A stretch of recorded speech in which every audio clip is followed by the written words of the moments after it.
Welcome to the introduction video for our step-by-step construction guides on how to build your polytunnel.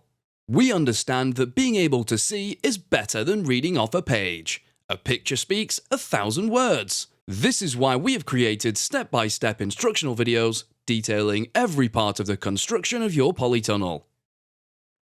Throughout the printed instruction manual that is supplied with all polytunnel orders, you will see QR codes. Simply scan these QR codes with your phone and you will be directed to the correct video. Upon receiving your order, we start to pick and pack your polytunnel and get it ready for dispatch. Your polytunnel will be delivered by our nationwide courier and will consist of several different packages.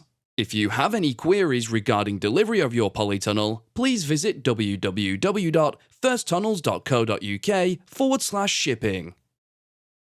Throughout the construction of your polytunnel, you'll be using a variety of steel tubes at various lengths. Identifying the steel tubes is easy. Taking this code for example, 50/120FS. The first number indicates the diameter of the tube, and the second number indicates the length. The two letters that precede the numbers indicate the finish to each end. F indicates flattened end, S indicates swaged end, and P indicates a plain end. For this example, the steel tube is 50mm in diameter and 1.2 meters long, with one flattened end and one swaged end. The next video in this playlist will be how to set the foundations for your polytunnel.